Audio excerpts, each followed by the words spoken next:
I'm so happy and joyous to be here with so many Sahajogis, and so many of them are very new, not very new to me. Perhaps I have known all of you thousands of years back. In Sahaja Yoga, you all have to understand one simple thing, that you are the spirit, and whatever is not the spirit is not yourself.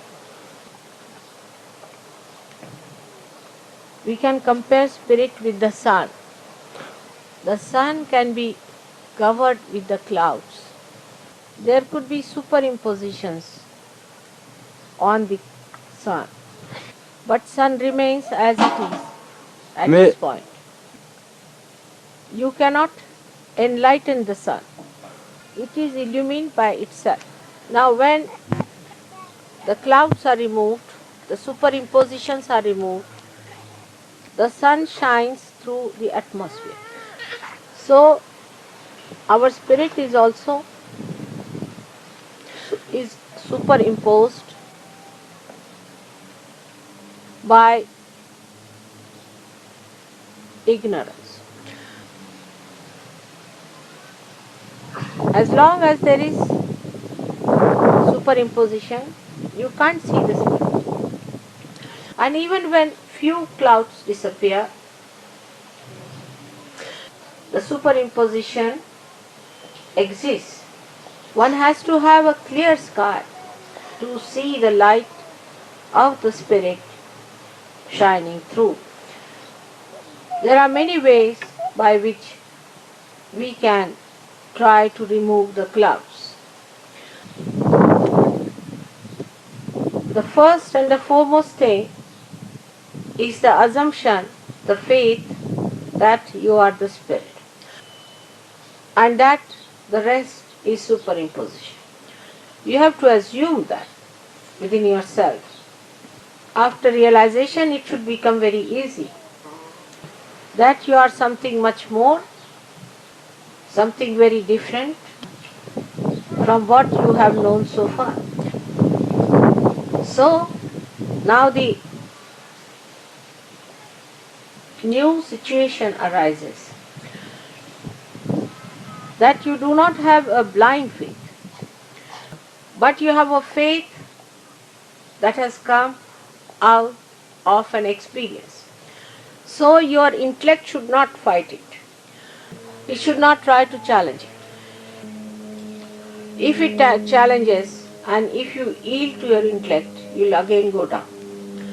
Even if you get the glimpse of a star in the sky, then the scientists believe that there is a star. So in the same manner, even if you get the glimpse of your realization, you have to at least believe that you are also a spirit. You go on sticking on to that experience and keeping your attention on the fact that you are the spirit. Tell your intellect not to cheat you anymore. You can turn the face of your intellect by this. Now your intellect will start working for the pursuit of the spirit. This is what faith means. Faith gives rise to pure intelligence.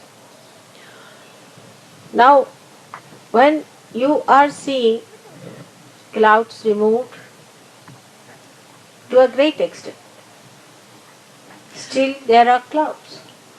So you have to use the wind to remove the clouds. Wind of the Holy Ghost. And that, there are many ways of taking advantage of the wind. So the wind comes from some other source. That is the source of the Holy Ghost, your own Kundalini. And also you have in person the primordial Kundalini before you.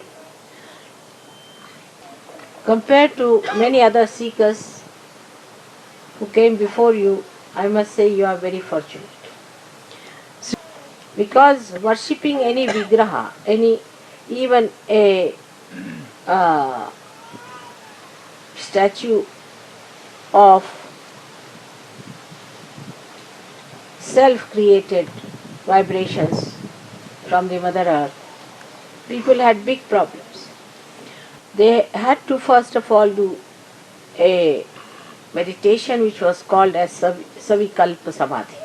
That means in that state you had to concentrate on such a statue, Vigraha. Vigraha means the one which is a vibrating statue.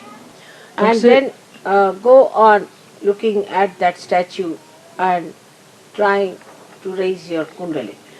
And Kundalini used to come up to Agya.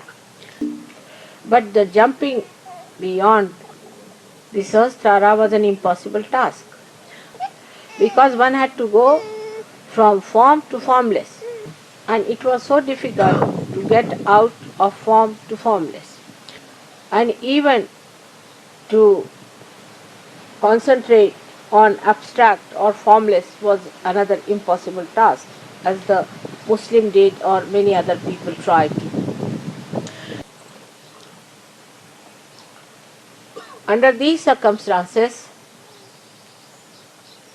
it was necessary that the formless had to take a form. So there was no more complication. As soon as you concentrated on the form, you became formless. Like if you have ice before you, and as soon as you start touching the ice, it melts away, and you start feeling the cool. So the problem is very easily solved now. Puja is one of the things by which you can excite the forms into formless. Now your centers are the centers of energies, but they too have a guiding deity sitting on all these chakras. They are also the formless made into forms.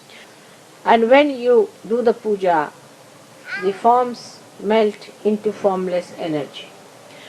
And this formless energy then starts flowing. And that then blows the wind. And that's how these misidentification superimpositions on the spirit are removed. Now you cannot think about the puja. The whole thing happens in a realm which is beyond thinking. So you have to understand that you cannot rationalize the puja. You should have the maximum advantage on your chakras. For that, you must fully just concentrate on the puja and how the wind is blowing.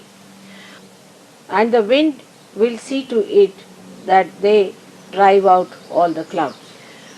So your only work is, or your only method is just to concentrate on the puja and witness.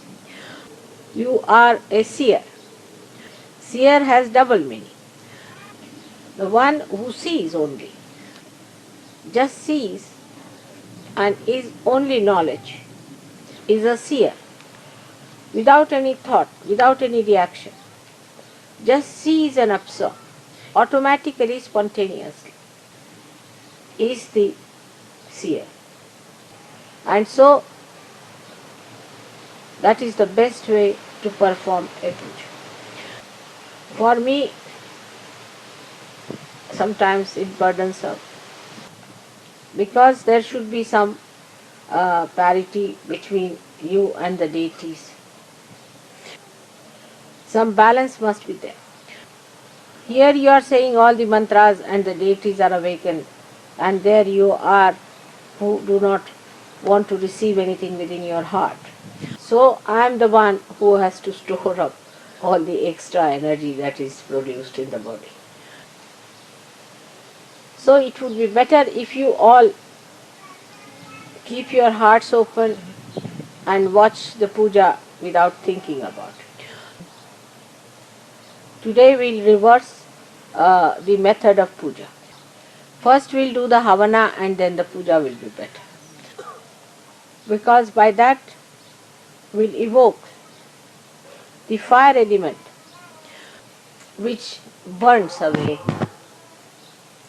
all the evils. When you wash my feet, do the same thing. And even when you evoke the fire, you do the same. So today first we'll have the Havana and then we'll have the puja.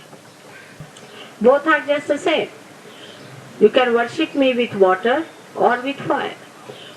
The essence of fire is the glow, tejas. All that is wrong, all that is evil is burnt out, and then the glow shows on the faces and the body of the seekers. And also atmosphere is charged with the beautiful vibrations when you have the Havana. So I think best thing will be to do the Havan first and then the puja. May God bless you. Que Dieu vous bénisse tous.